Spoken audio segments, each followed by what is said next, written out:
All right, Jason, I hope you have a good SEC lawyer for this episode.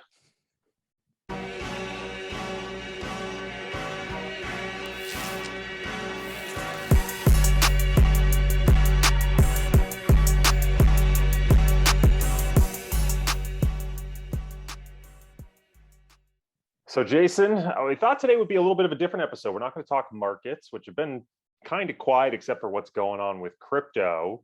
Maybe we share a little behind the scenes what's going on.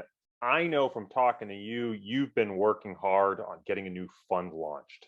And I think a lot of people, maybe people who watch our videos or listen in, don't necessarily know what it's like to launch a fund. And we thought we'd pull back the curtain and share what that's like. Now, you can't mention the name, you can't mention what it's about. There's all sorts of regulatory requirements there.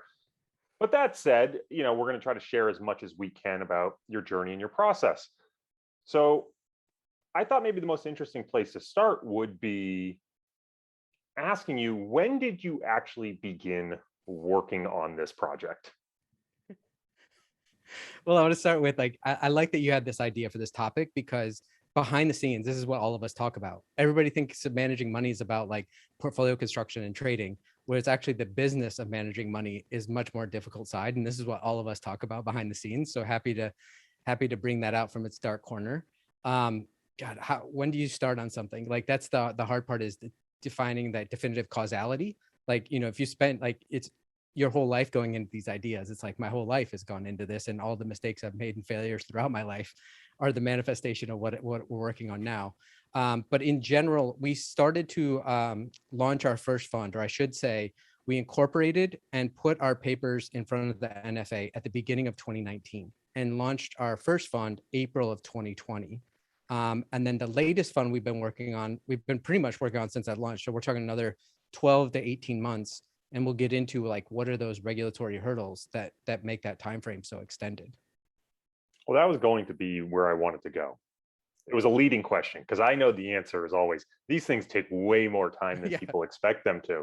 So maybe you could walk through some of the steps along the path of why it seems to take so long to get a fund to launch.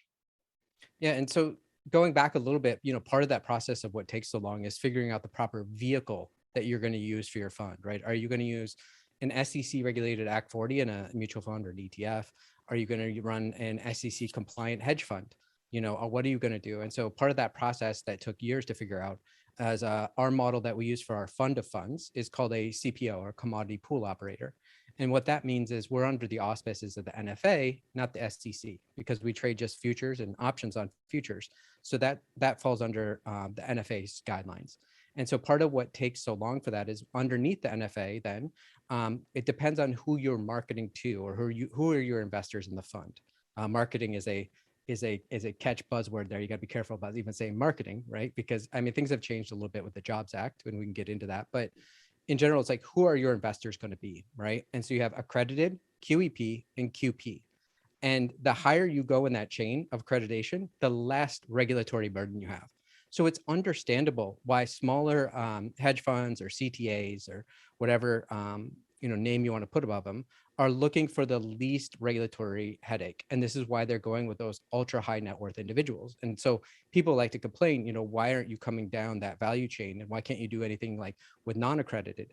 It's more of the hurdles on the regulatory side make it so burdensome that it's almost impossible to launch a fund. And so it's understandable why people move up that chain. You could even, if you have less than 15 investors, you count under family office and you don't have any regulatory burden at all with either the SEC or NFA. And so these are the things, this is why you see large hedge fund managers converting to a family office.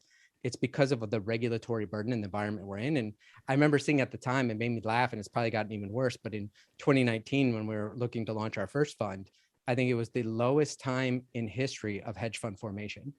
And so, I'm perverse, so that excites me a little bit, but like, it just gives you an idea. As we've seen this monotonic decline in entrepreneurism, we've seen the same thing with launching of hedge funds. So you make the decision somewhat based on the amount of regulatory scrutiny you want. I don't mean scrutiny in that you don't want regulators looking into, but there's a burden to it, which has a cost both in time and actual legal cost and monetary cost associated with it. Let's talk about as you walk, after you make that choice, right? You have your strategy design in mind. You make the choice as to how you want to be regulated and the implications for the type of fund structure that's going to imply. What happens after that? Yeah, so part of that regulation, like we said, if we chose to go accredited, that requires a much higher regulatory burden, which we're happy about. We're happy to comply with all that, but that just takes a lot longer time to get the paperwork done, the legal work done. So once you choose that framework and the investors you're going to go with, like we said, we use a commodity pool operation when we go for accredited investors. So what that means is then you need to go to a lawyer, and that lawyer is going to draw up your PPM and your OA. So your private placement memorandum and your operating agreement. Those are going to spell out all the details of your fund, right? And running a CPO is like a direct investment through a Delaware LLC. But the PPM spells out every piece to it. What's always been interesting to us is when you're under the NFA, in your PPM, you have to talk about all the costs. And you don't have to do that under an SEC fund. So we have to talk about like commissions, slippage, round turns. We have to estimate all that with a capsule of all of our sub managers within our fund to fund structure. And so even creating that PPM is very onerous and takes a long time to get all those capsules from each individual to estimate all those costs and to blatantly lay those out. So that way you're very transparent about the hurdle rate of running that investment. So you have the lawyer draft your PPM and your operating agreement, and you go through obviously several iterations to make sure it's all tightened and buttoned up. And then that's what you put forth to the NFA that this is the fund that you want to create. And when you put it forward through the NFA, and I'm not as familiar with the SEC guidelines, but the NFA, you're going to get assigned to somebody at the NFA, and then they're going to go through it all, but then they're going to come back with questions. And so every time you put it in front of them, you may take 3 weeks to get back. You get a list of questions, maybe 10 to 15 questions. So you solve all those questions for them. You put it back to them, may take another couple of weeks. Then you get another round of questions, and you just keep doing that until you have 0 questions left. It's a process that you have very little control over, which is always frustrating as an entrepreneur. And it's just these iterative process of getting it pushed through the NFA. You mentioned getting someone to build that legal framework for you. There's often very much a build it or sort of buy it mentality when you're starting a new business, right? And so smaller funds might consider outsourcing a lot of the sort of administrative needs. So this is going to be things like compliance, legal, accounting, back office, auditing. They're going to need to talk about custody services and that sort of stuff. A lot of that for a larger fund will have in-house counsel and in-house accounting and that sort of stuff. Smaller funds typically outsource it. Curious as to which approach you've gone down, and if it has been the outsourcing approach, maybe you can talk a little bit about evaluating service providers. Yeah, so my understanding, if you're running like an SEC hedge fund and you're trading securities, you're talking the lawyer burden starts at like $500,000. And, if you want a white shoe law firm, it's well beyond that. As you know, with like, Act 40 funds, you're talking maybe $250,000 just the legal compliance and getting everything up and running. I've heard CTAs as low as 100,000, but there used to be, back in the day, there was a lot of like incubator funds where you could start up an incubation fund. I think still they do that in maybe private equity and VC, where you establish a certain level of paperwork that requires a certain cost. Then you can go out and raise money, and then you pay as you go in tranches. The way we went about it is developing these relationships over the last 5 or 6 years. We joint ventured our back office with RCM Alternatives out of Chicago. And part of that was we got to use underneath their umbrella the lawyers they had already been working with. So like you said, some of it's kind of boilerplate, but around the fringes, you're always going to have nuance and complexity. So if we could then use economies of scale with their lawyers, some of their compliance and some of their back office, and then obviously they participate in our economics because of that. But that allows us to, as a small fund that's just starting up, it's a way to improve our economics of at least getting started. But as you know, that's a trade-off of giving up maybe a percentage of your deal flow or your income on the back end. So what are some of the bigger costs or the biggest costs associated with launching a hedge fund? Well, I referenced costs when we were talking about like the different levels. That's just your legal costs, right? Of actually getting the documents drawn up.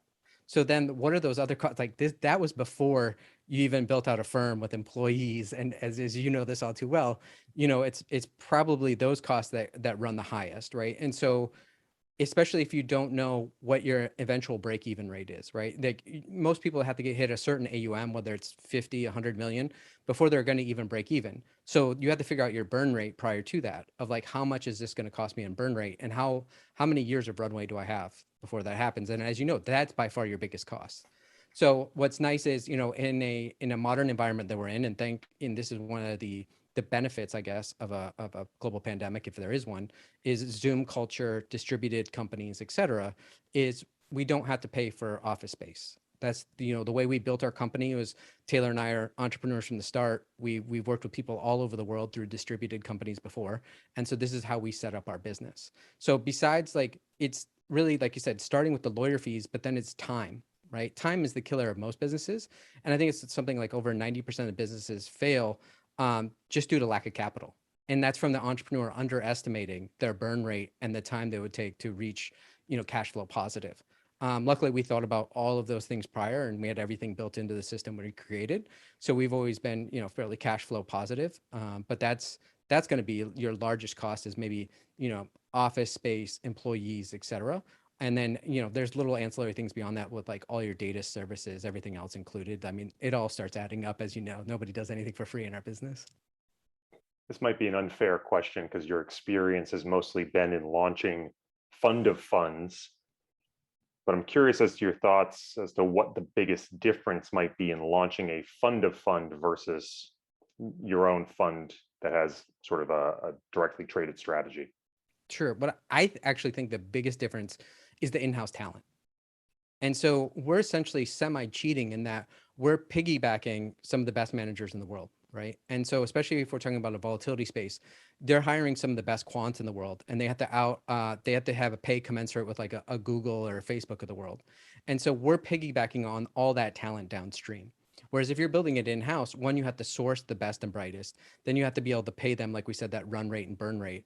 And then you have to build out all your systems internally. We still have all these overlaying systems where we're able to see the accounts in real time and manage all of the risk in those positions. But I would say that's by far the primary difference, is they have to build their talent from scratch, where we're piggybacking kind of on what they've built. What's been the biggest unexpected holdup in this process for you? I think I'm going to kind of skirt this question in a way. As you know, is like, there's a certain optimistic naivete you have to have as an entrepreneur, right? And so you go, this is all going to work out great. Here's what we're going to do, this, and this. And then every day is a new fire or new hurdle that's being thrown at you that you never expected before. So instead of saying what's the biggest one, it's just the amalgamation of hurdles that you never envisioned. I mean, we talk about this privately. It's like you wake up every day, they did what? Like, it makes no sense at all. And then you have to figure out a solution. And that's part of that's great about being an entrepreneur, is like, you don't have like the responsibility, the burden falls on you. Like, there's no kicking the can down the line. It's like you have to be a creative problem solver. And it's always been interesting to me working with other entrepreneurs, is like, you either love creative problem solving, or like you're just not going to make it, right? There's no coast mode. Like, you never get to a point where I just hit coast and I don't have to worry about anything anymore. That means usually your business is declining, right? So you have to be somebody that enjoys, you know, this is a problem that nobody else can solve, hasn't been solved before. Okay, how do we creatively solve this and move on to the next problem? And it's the never ending cycle of that.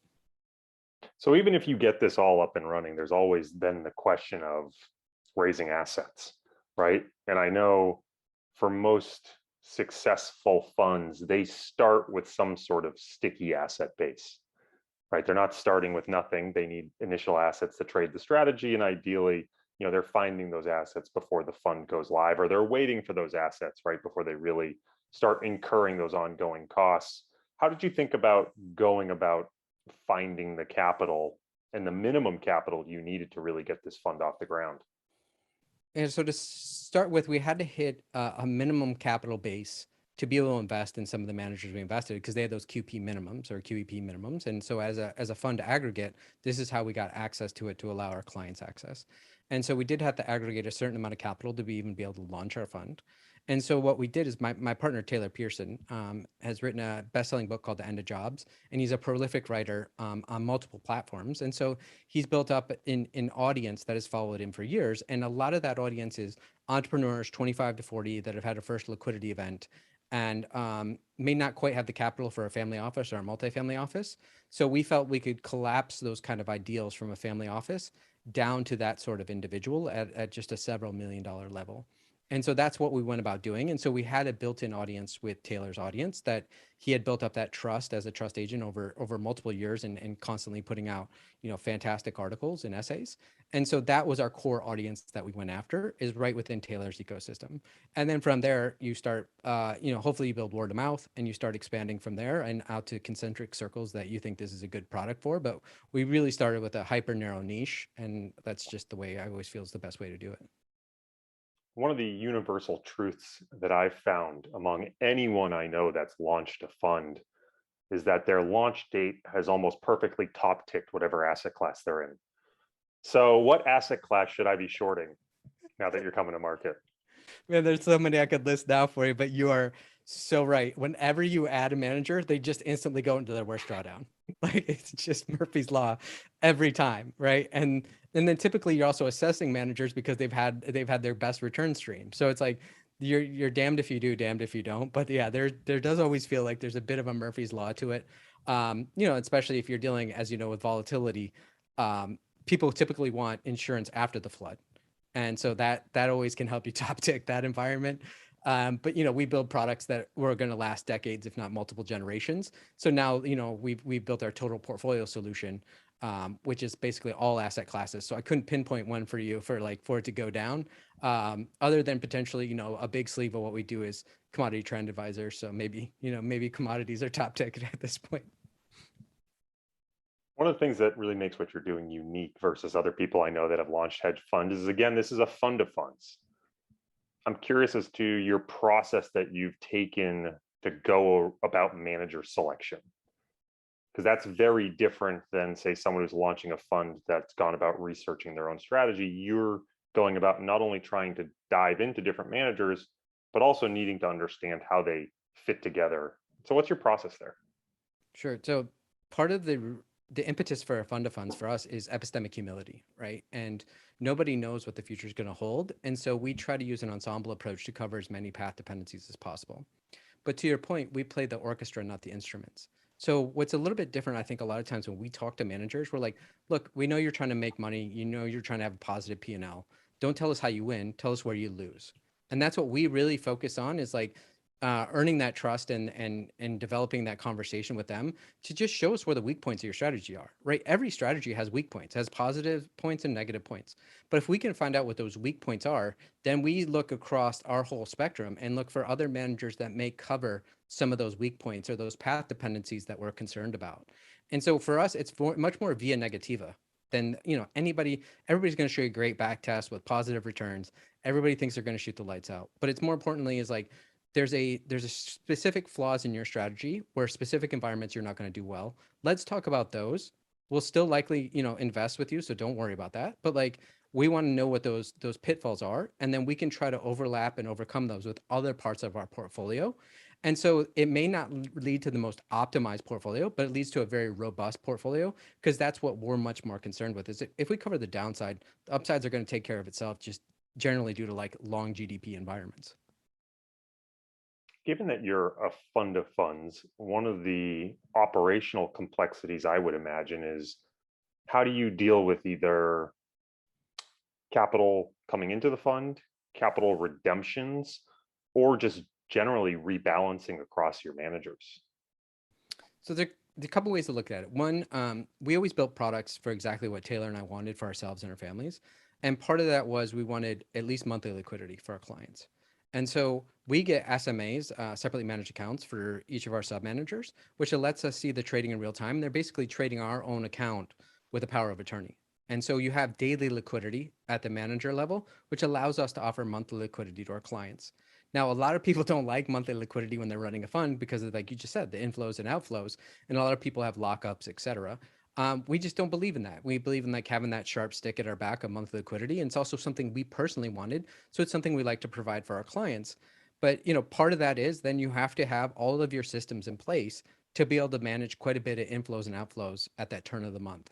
And that's, hopefully what we've been building and we're going to continue to build over time, is to make that much more efficient and effective. But you can't do that unless you have that daily liquidity at the SMA level with your sub managers, at least in a fund to fund structure. So I want to go back into sort of the operational nitty gritty here. Again, talking about some of the third parties that need to be involved, prime brokers, FCM, all that sort of stuff. I'm curious again as to how you made the selection of who you're using and how you interface with them on an ongoing basis. So even if you can get a good lawyer to create your PPM and your operating agreement, even if you can raise the capital, you still have other hurdles in place. One is you need to get this prime broker, sometimes called introducing broker. They have to be willing to take on your account, first of all. So you have to establish those relationships. And then that prime or introducing broker is then putting you with FCMs, the futures clearing merchant. And then above that, you have the exchanges. So that's kind of the layered approach of why we like futures and options, of making sure there's multiple redundancies. But then with the FCM, your book can then be cross margin. So if you're doing all futures and options on futures at the FCM, that's another way of building in implicit cash efficiency is into that process. The other parts of it are you have to establish a bank account with a reputable bank. We use CIBC out of Chicago, their US division. They, I believe, bought, I think it was called Commerce Bank, and it's just always been handling that whole CTA industry in Chicago. And then you also have third-party administrators that are going to handle all the client's money. So that's another key piece to it, is like, we actually can't touch the client's money. It comes in through, they wire through the third-party administrator, through the bank. Then that goes directly to either keep some at the bank, or then you put some on margin loan at the FCM, which you can do with cash or T-bills. But then it's all kind of controlled by that third-party administrator. So then if somebody wants their wire back out, once again, it goes to the third-party administrator. We can't not touch the funds. It's more about, we can direct where they go. And we've created these powers of fraternities for the SMAs with our individual managers. And so we're able to direct in percentage terms where the assets are going. We also, like I said, can control those accounts. If like somebody started going completely away from their knitting and start doing something completely insane in their trading, we can just close out their account and go to cash. That's one of the safeguards we have in place. But in general, this is kind of the layer stack you need, from FCM to introducing our prime brokerage, et cetera. The third-party administrators, you need an auditor. All of those things, you're going to want to hire some of the best firms in the space. But all of that obviously costs money. Talk to me a little bit about the actual strategy you're looking to deploy. Sure. So I've been enamored for decades with Harry Brown's permanent portfolio. And the idea of Harry Brown's permanent portfolio, he's kind of the one that came up with the 4-quadrant model, where everything is on the axes of growth or inflation, right? So you're either in a growth environment, a decline, an inflation, or a deflationary environment.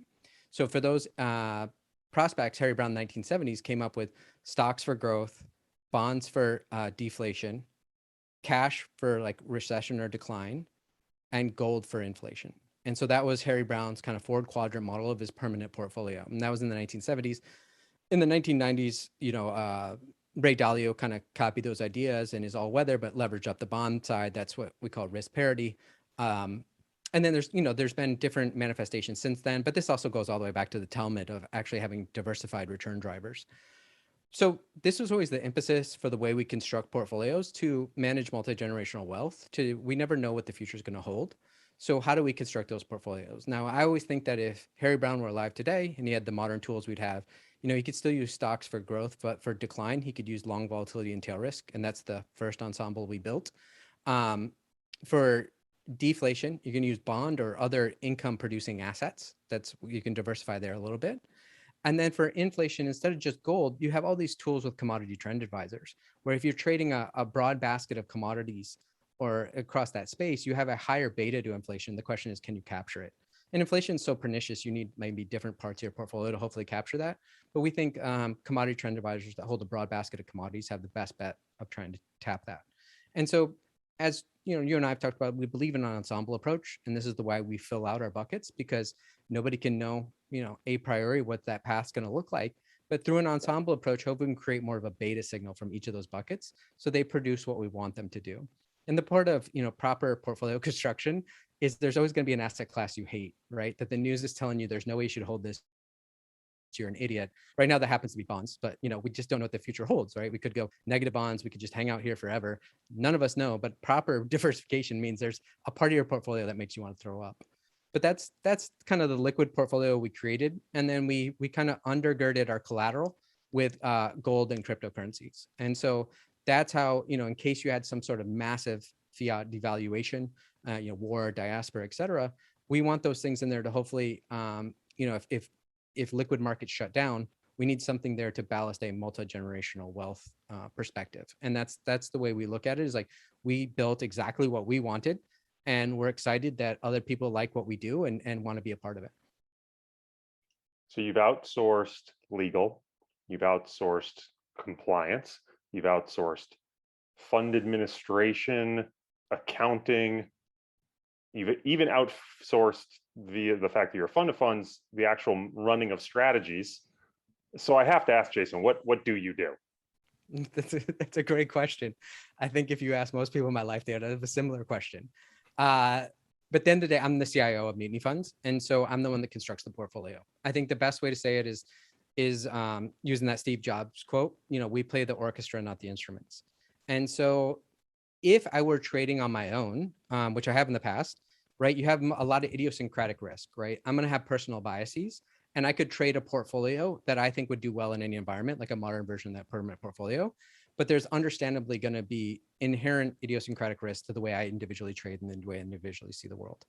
So we don't view it as terribly different to try to find managers that have very niche path dependencies, and combining those, we think overall creates a much better portfolio than anyone trying to individually trade these assets. And that redundancy we view as how you properly manage multi-generational wealth, because then we build almost like a Lego project, and we're tracking a lot of managers in the space, and we can kind of plug and play different managers as necessary as managers come and go or styles lose their edge. There's a lot of pieces to that puzzle. And so kind of overseeing at that high level is what we do, and having this viewpoint on the world and searching and vetting and adding these managers is what we're doing on a daily basis. So once you get this off the ground, we can turn our focus back to launching a rum business, right? Exactly. Now make sure you like, subscribe, and hit that notification bell so you never miss one of these amazing episodes.